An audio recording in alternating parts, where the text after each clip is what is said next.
പത്തനംതിട്ടയിലെ വനവാസി ഉന്നതിയിൽ പെന്തിക്കോസ് അധിനിവേശം. റാന്നി അടിച്ചിപ്പുഴ ഉന്നതിയിൽ വിലക്ക് മറികടന്ന് മതപരിവർത്തന ശ്രമങ്ങൾ നടക്കുകയാണ്. ഭൂമി കയ്യേറ്റവും നടക്കുന്നതായാണ് മനസ്സിലാക്കാൻ സാധിക്കുന്നത്. സിയോൺ ബ്രദറൻ അസംബ്ലി ആണ് മതസ്പർദ്ധയുണ്ടാക്കുന്ന രീതിയിലുള്ള പ്രവർത്തനങ്ങൾ നടത്തുന്നത്. ഇതിനെതിരെ വലിയ പ്രതിഷേധം അവിടെ പട്ടികജാതി വിഭാഗങ്ങളുടെയും ഗോത്ര സമൂഹത്തിൻ്റെയും ഭാഗത്ത് നിന്ന് ഉണ്ടാകുന്നു.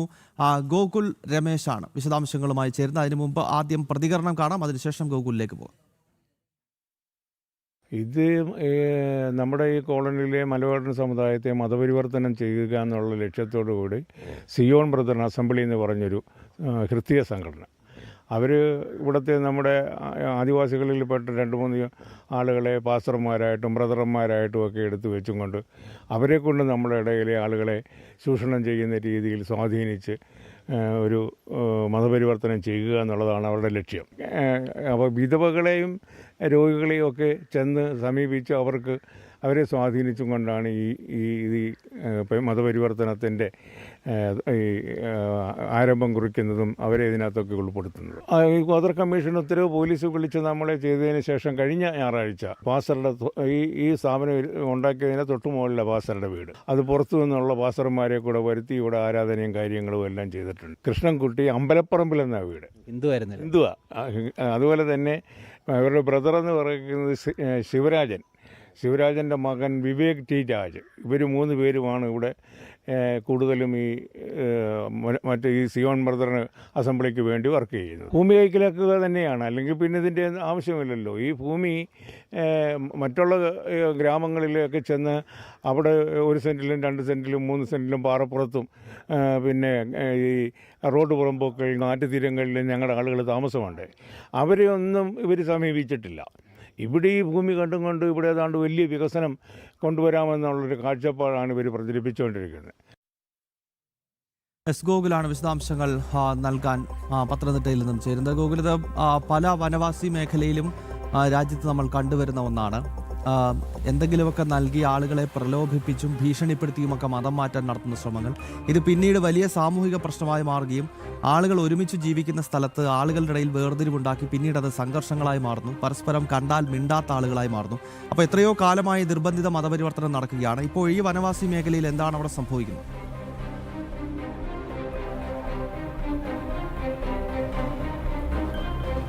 ഗൗതം, കഴിഞ്ഞ കുറച്ച് ദിവസങ്ങളായിട്ട് ഈ ഇലോഹിം ഗ്ലോബൽ വർഷിപ്പ് സെൻ്ററിൻ്റെ നേതൃത്വത്തിൽ നടന്നു വന്നുകൊണ്ടിരിക്കുന്ന നിയമവിരുദ്ധ പ്രവർത്തനങ്ങളെപ്പറ്റി നമ്മൾ ചർച്ച ചെയ്തിരുന്നതാണ്. അതിന് തുടർച്ചയെന്നോണമാണ് മറ്റൊരു പെന്തക്കോസ്ത് സഭയായിട്ടുള്ള ഈ സിയോൺ ബ്രദറൻ അസംബ്ലിയുടെ ഭാഗത്ത് നിന്നുണ്ടായിക്കൊണ്ടിരിക്കുന്ന ഈ രീതിയിലുള്ള നിയമലംഘനങ്ങളും അതോടൊപ്പം തന്നെ അധിനിവേശ പ്രവർത്തനങ്ങളെ പറ്റിയിട്ടുള്ള വാർത്തകൾ കൂടി ഈ ഘട്ടത്തിൽ പുറത്തു വരുന്നത്. ഇത് റാന്നി അടിച്ചിപ്പുഴ വനവാസി ഉന്നതിയിലാണ് ഈ സംഭവം നടക്കുന്നത്. കോവിഡിന് ശേഷമാണ് ഈ വനവാസി മേഖലയിലേക്ക് ഈ സിയോൺ ബ്രദറൻ അസംബ്ലി പെന്തക്കോസ്ത് പ്രവർത്തകർ കടന്നു കയറുകയും തുടർന്ന് അവിടെ വ്യാപകമായിട്ട് മതപരിവർത്തന പ്രവർത്തനങ്ങൾ നടത്തുകയും അതോടൊപ്പം തന്നെ അവരുടെ ഭൂമി കൈക്കലാക്കുന്നതിന് വേണ്ടിയിട്ടുള്ള നീക്കങ്ങൾ നടത്തുകയും ഒക്കെ തന്നെ ചെയ്തുകൊണ്ടിരിക്കുന്നത്. ഈ അടിച്ചിപ്പുഴ ഉന്നതി എന്ന് പറയുന്നത് വനവാസികൾക്ക് വേണ്ടിയിട്ട് സർക്കാർ പതിച്ചു നൽകിയിട്ടുള്ള ഭൂമികൾ ഉൾപ്പെടുന്ന മേഖലയാണ്. 600ഓളം വനവാസി കുടുംബങ്ങൾ അവിടെ താമസിക്കുന്നുണ്ട്. അവർക്കിടയിലാണ് ഈ രീതിയിൽ ഈ പെന്തക്കോസ്ത് പ്രവർത്തകർ ഇത്തരത്തിൽ അധിനിവേശം നടത്തുകയും നിയമവിരുദ്ധ പ്രവർത്തനങ്ങൾ നടത്തിക്കൊണ്ടിരിക്കുകയും ചെയ്യുന്നത്. അവർ തന്നെ ആണ് ഈ കാര്യങ്ങൾ, അല്ലെങ്കിൽ അവിടുത്തെ ആ വനവാസി ഉന്നതിയിൽ താമസിക്കുന്ന ആളുകൾ തന്നെയാണ് ഈ കാര്യങ്ങൾ കൃത്യമായിട്ട് നമ്മളെ ചൂണ്ടിക്കാട്ടുകയും ചെയ്തിരിക്കുന്നത്. പ്രധാനമായിട്ടും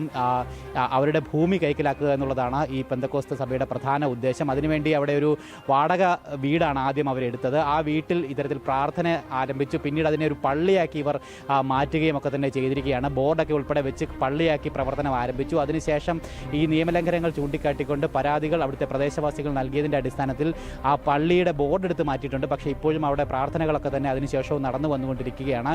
ഇവരുടെ ഈ പ്രവർത്തനങ്ങളും ശല്യവും രൂക്ഷമായ സാഹചര്യത്തിലാണ് പട്ടികജാതി ഗോത്രവർഗ കമ്മീഷനിൽ പരാതിയുമായിട്ട് പ്രദേശവാസികൾ സമീപിക്കുന്നത്. തുടർന്ന് ആ കമ്മീഷന്റെ ഭാഗത്തു നിന്ന് ഒരു ഉത്തരവടക്കം കൃത്യമായിട്ട് പുറത്തു വരികയും ചെയ്തിട്ടുണ്ട്. അതായത് ഇവരുടെ പരാതിയിൽ കഴമ്പുണ്ട് എന്ന് മനസ്സിലാക്കിയതിൻ്റെ അടിസ്ഥാനത്തിൽ ഗോത്രവർഗ കമ്മീഷൻ ഈ കോളനിയിൽ മതപരിവർത്തനം അല്ലെങ്കിൽ മതസ്പർദ്ധ വളർത്തുന്ന രീതിയിലുള്ള ഈ പെന്തക്കോസ്ത് സഭയുടെ പ്രവർത്തനം നിർത്തണമെന്ന് ആവശ്യപ്പെട്ടുകൊണ്ടൊരു ഉത്തരവ് പുറത്തിറക്കുകയും ചെയ്തിട്ടുണ്ടായിരുന്നു. പക്ഷേ ആ ഉത്തരവിന് പോലും പുല്ലുവില നൽകിക്കൊണ്ട് അതിനുശേഷവും ഈ സഭാ പ്രവർത്തകർ അവിടെ ഈ രീതിയിലുള്ള നിയമലംഘന പ്രവർത്തനങ്ങൾ തുടർന്നുകൊണ്ടേയിരിക്കുകയാണ്.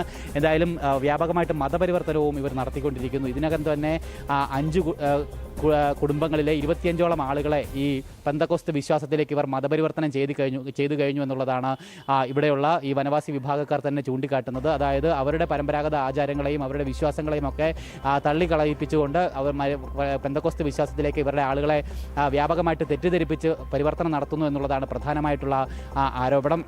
അതോടൊപ്പം തന്നെ ഇതിനെതിരെ കൃത്യമായിട്ട് പലതവണ പരാതികൾ നൽകിയിട്ട് പോലും അധികാരികളുടെ ഭാഗത്തു നിന്ന് കൃത്യമായിട്ടൊരു നടപടി ഉണ്ടാകുന്നില്ല. പ്രത്യേകിച്ച് ഈ ഗോത്രവർഗ കമ്മീഷന്റെ ഉത്തരവ് പുറത്തു വന്നിട്ട് പോലും അത് നടപ്പാക്കുന്നതിന് വേണ്ടിയിട്ട് നിയമ സംവിധാനങ്ങൾ തങ്ങളെ സഹായിക്കുന്നില്ല എന്നുള്ളതാണ് ഇവിടുത്തെ പ്രദേശവാസികൾ തന്നെ ചൂണ്ടിക്കാട്ടുന്നത്. ഒപ്പം ഇവരുടെ ഈ ഒരു പെന്തക്കോസ്ത് സഭയുടെ ഈ അധിനിവേശത്തിനെതിരായിട്ട് വരുന്ന ഞായറാഴ്ച വലിയൊരു പ്രതിഷേധത്തിന് കൂടി ഈ പ്രദേശവാസികൾ ആഹ്വാനം ചെയ്തിരിക്കുകയാണ്. അതായത് ഇവരുടെ ഈ പള്ളി നിൽക്കുന്ന പ്രദേശത്തേക്ക് ഒരു പ്രതിഷേധ മാർച്ച്, അതിൽ ഗോത്ര ആചാരങ്ങളും ചടങ്ങുകളുമൊക്കെ ഉൾപ്പെടെ നടത്തിക്കൊണ്ടുള്ളൊരു പ്രതിഷേധ മാർച്ചാണ് നടത്താനായിട്ട് ഉദ്ദേശിക്കുന്നത്. പൊങ്കാല അടക്കമുള്ള അവരുടെ തനതായിട്ടുള്ള ആചാരങ്ങളും അനുഷ്ഠാനങ്ങളും ഒക്കെ ആ പ്രതിഷേധത്തിൽ ഉണ്ടാകുമെന്നുള്ള കാര്യവും അറിയിക്കുകയും ചെയ്തിട്ടുണ്ട്. എങ്ങനെ എന്തായാലും ഈ തങ്ങളുടെ കൂട്ടത്തിലുള്ള ആളുകളെ ഈ രീതിയിൽ മാനസാന്തരപ്പെടുത്തി മതപരിവർത്തനം ചെയ്യുന്ന നടപടികൾക്ക് വിലക്കുണ്ടാകണം. അതോടൊപ്പം തന്നെ തങ്ങളുടെ ഭൂമി അന്യാധീനമായ അല്ലെങ്കിൽ ഇത്തരത്തിൽ നിയമത്തിന് എതിരായിട്ട് അവർ കൈക്കലാക്കുന്ന നടപടികൾ കൂടി അവസാനിപ്പിച്ച് നൽകണമെന്നുള്ളതാണ് അധികാരികൾക്ക് മുൻപിൽ ഇവർ ആവശ്യമായിട്ട് മുന്നോട്ട് വച്ചിരിക്കുന്നത്. മാത്രമല്ല ഇവർ തന്നെ ചൂണ്ടിക്കാട്ടുന്നുണ്ട് ഇവരുടെ പ്രവർത്തന രീതി എങ്ങനെയാണ് എന്നുള്ളത്. അതായത് വിധവകളായിട്ടുള്ള ആളുകളും അതോടൊപ്പം തന്നെ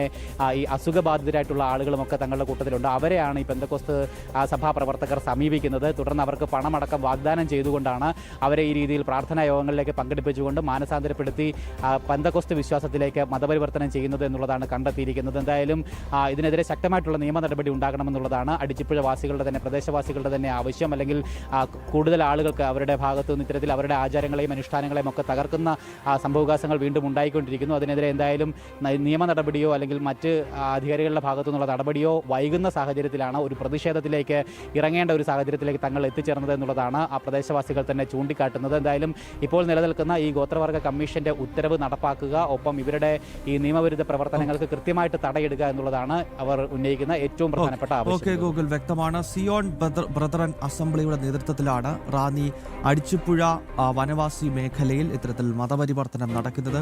നിർബന്ധിത മതപരിവർത്തനം അവിടെ വലിയ സാമൂഹിക പ്രശ്നങ്ങൾ ഉണ്ടാക്കുന്നു എന്നാണ് ഞങ്ങളുടെ പത്തനംതിട്ട ബ്യൂറോ ഗൂഗിൾ രമേശ് അവിടെ നിന്നും റിപ്പോർട്ട് ചെയ്തത്.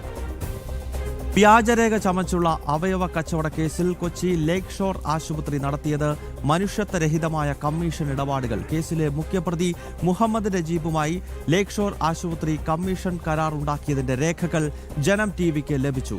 കരൾ മാറ്റത്തിന് 1 ലക്ഷം രൂപയും വൃക്ക മാറ്റത്തിന് 50,000 രൂപയും കമ്മീഷൻ എന്നതാണ് നിയമവിരുദ്ധ കരാറിലെ വ്യവസ്ഥ. കരാറിലുള്ളതിന്റെ 10 മടങ്ങ് അവയവ റാക്കറ്റിന് കമ്മീഷനായി നൽകി എന്നും കണ്ടെത്തൽ ഉണ്ട്. ജിജീഷ് കരുണാകരനാണ് ഈ വളരെ പ്രധാനപ്പെട്ട വാർത്തയുടെ അപ്ഡേറ്റ്സുമായി കൊച്ചിയിൽ നിന്നും ചേരുന്നത്. ജിജീഷ്, ഈ ലേക്ക് ഷോർ ആശുപത്രിക്ക് ഈ രീതിയിലുള്ള അവയവ കച്ചവടം ഉണ്ടെന്ന് കേരളത്തിന്റെ പൊതുസമൂഹത്തിന് മുന്നിലേക്ക് ആദ്യം വാർത്തയായി എത്തിച്ചത് ജനം TV ആണ്. അത് ജിജീഷ് തന്നെയാണ് അന്ന് റിപ്പോർട്ട് ചെയ്തിരുന്നത്. അപ്പോൾ ഇന്ന് നമ്മൾ അന്ന് നൽകിയ ആ വാർത്തയുടെ അപ്ഡേഷൻ എന്ന നിലയിൽ ഇന്ന് നമുക്ക് പ്രേക്ഷകരോട് പറയാനുള്ളത് ഇതാ, ഈ കരളും മറ്റും ഈ രീതിയിൽ കച്ചവടം ചെയ്യുന്നതിൻ്റെ രേഖ തന്നെ, ആ കരാർ ഉണ്ടാക്കിയതിൻ്റെ രേഖ തന്നെ ഇപ്പോൾ പുറത്തേക്ക് വരികയാണ്. മറ്റു വിശദാംശങ്ങൾ പറയൂ ജിജീഷ്.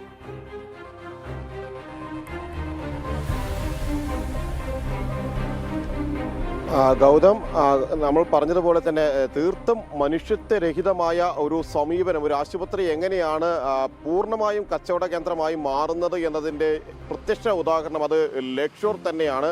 അവിടെയാണ് ഇത്തരത്തിൽ രോഗികളെ എത്തിക്കുന്നതിന് വേണ്ടി ഒരു കമ്മീഷൻ ഇടപാട്, അതിനുവേണ്ടി ഒരു കരാറെല്ലാം ആശുപത്രി ഉണ്ടാക്കിയതിൻ്റെ രേഖകൾ നമ്മളിപ്പോൾ പുറത്തുവിടുന്നത്. അതിൽ ഏറ്റവും പ്രധാനമെന്ന് പറയുന്നത് കരൾമാറ്റൽ ശസ്ത്രക്രിയയാണെങ്കിലും ഒപ്പം തന്നെ വൃക്കമാറ്റിവെക്കൽ ശസ്ത്രക്രിയയാണെങ്കിലും എല്ലാം തന്നെ ഓരോ രോഗിയെ എത്തിക്കുമ്പോഴും എങ്ങനെയാണ് ഈ അവയവ കച്ചവട റാക്കറ്റിൻ്റെ പ്രധാനപ്പെട്ട കണ്ണിയായിട്ടുള്ള നജീബിൻ്റെ നേതൃത്വത്തിലുള്ള സ്ഥാപനത്തിന് ലേക്ക് ഷോർ പണം നൽകിയത് എന്ന് വ്യക്തമാക്കുന്നതാണ് ഈ കരാർ. അതിൽ സൂചിപ്പിക്കുന്നത് 50,000 രൂപ മുതൽ 1 ലക്ഷം രൂപ വരെ എന്നതാണ്. 1 ലക്ഷം രൂപ നൽകുന്നത് കരൾമാറ്റവയ്ക്കൽ ശസ്ത്രക്രിയ ആവശ്യമുള്ള ഒരു രോഗിയെ ഈ ആശുപത്രിയിൽ എത്തിച്ച് ശസ്ത്രക്രിയയ്ക്ക് നടത്തുകയാണെങ്കിൽ അല്ലെങ്കിൽ എത്തിക്കുകയാണെങ്കിൽ കമ്മീഷനായി 1 ലക്ഷം രൂപ നൽകുമെന്നാണ് നമ്മൾ പുറത്തുവിട്ടിട്ടുള്ള ഈ കരാറിൽ കൃത്യമായി സൂചിപ്പിക്കുന്നത്. മറ്റൊന്ന് വൃക്കയാണ്.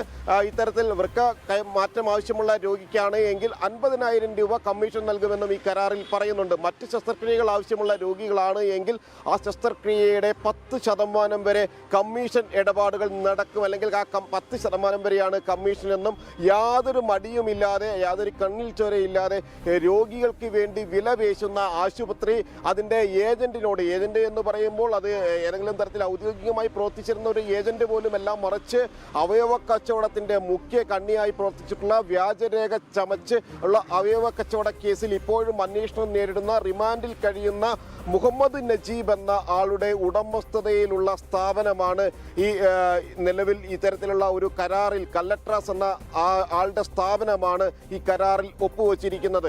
നിരവധി ശസ്ത്രക്രിയകൾ ഇത്തരത്തിൽ നടത്തി എന്ന് തന്നെയാണ് കൃത്യമായി തന്നെ എൻഫോഴ്സ്മെന്റ് ഡയറക്ടറേറ്റിന് ലഭിച്ചിരിക്കുന്ന വിവരം.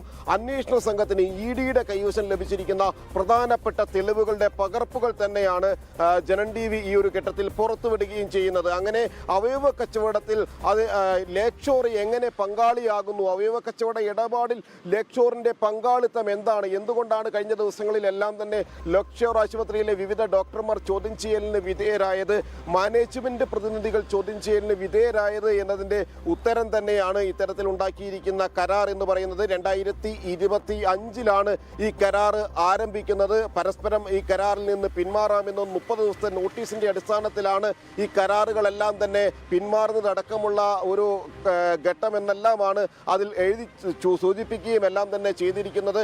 അങ്ങനെ കല്ലട്രാസുമായിട്ടുള്ള ദുരൂഹമായ സാമ്പത്തിക ഇടപാടുകളുടെ, അവയവ കച്ചവട ഇടപാടുകളെ കുറിച്ച് തന്നെ വിശദമായ ഒരു അന്വേഷണം ഇപ്പോൾ എൻഫോഴ്സ്മെന്റ് ഡയറക്ടറേറ്റ് നടത്തുകയാണ്. അതിന്റെ ഭാഗമായിട്ടാണ് കഴിഞ്ഞ ദിവസം ഡോക്ടർമാരെ ചോദ്യം ചെയ്തത്. എത്രമാത്രം ശസ്ത്രക്രിയകൾ ഇങ്ങനെ നടത്തിയിട്ടുണ്ട്, ആ ശസ്ത്രക്രിയയിലൂടെ ആശുപത്രിക്ക് ഉണ്ടായിട്ടുള്ള സാമ്പത്തിക ലാഭം എന്താണ്, അത് ആരെല്ലാമാണ് പങ്കുവച്ചത്, ഈ അവയവ കച്ചവട റാക്കറ്റിന് അതിൽ എത്രമാത്രം പങ്ക് എത്തി എന്നതെല്ലാം തന്നെയാണ് വിശദമായ ഒരു അന്വേഷണത്തിൽ ഇപ്പോൾ എൻഫോഴ്സ്മെന്റ് ഡയറക്ടറേറ്റ് മുന്നോട്ട് പോവുകയും ചെയ്യുന്നത്. മാത്രമല്ല ഈ ഇത്തരത്തിൽ കണ്ടുകെട്ടുന്ന നടപടിയിലേക്ക്, ഇങ്ങനെ വാങ്ങിയിരിക്കുന്ന പണം ഉപയോഗിച്ച് വാങ്ങിക്കൂട്ടിയ സ്വത്തുക്കൾ കണ്ടുകെട്ടുന്ന ഒരു നടപടിയിലേക്ക് കൂടി ഇപ്പോൾ എൻഫോഴ്സ്മെന്റ് ഡയറക്ടറേറ്റ് കടക്കുകയും ചെയ്തിട്ടുണ്ട്. ഈ തെളിവുകളെല്ലാം തന്നെയാണ് അന്വേഷണ സംഘത്തിന് മുന്നിലുമുള്ളത്. ഗൗതം. ഓക്കെ എന്തായാലും കരാർ രേഖകൾ ഇപ്പോൾ പുറത്തു വന്നിരിക്കുകയാണ്. ലേക്ക് ഷോർ ആശുപത്രി കേന്ദ്രീകരിച്ചുകൊണ്ട് അവയവ കച്ചവടം വ്യാപകമായി വർഷങ്ങളായി നടക്കുന്നു എന്നത് ഒരു യാഥാർത്ഥ്യമാണ്. ജനം TV ഈ വാർത്ത വർഷങ്ങൾക്ക് മുൻപ് കേരളത്തിന്റെ പൊതുസമൂഹത്തിന് മുന്നിലേക്ക് വെച്ചതാണ്. ഇപ്പോൾ എങ്ങനെയാണ് ഇവർ ഈ കരളും വൃക്കയും ഒക്കെ വിൽക്കുന്നത്, അല്ലെങ്കിൽ അതുമായി ബന്ധപ്പെട്ട് കരാർ ഉണ്ടാക്കുന്നത്, അതിന്റെ ഡീലിംഗ്സ് എന്താണ് എന്നത് സംബന്ധിച്ചുള്ള രേഖകൾ കൂടി പുറത്തേക്ക് വരുന്നു. എന്തായാലും ED അന്വേഷണം വളരെ ശക്തമായി നടക്കുന്ന വേളയിലാണ് ഇത് സംബന്ധിച്ചുള്ള കൂടുതൽ രേഖകളും മറ്റും പുറത്തേക്ക് വരുന്നത്. ജിജീഷ് കരുണാകരൻ വിശദാംശങ്ങൾ നൽകുകയായിരുന്നു.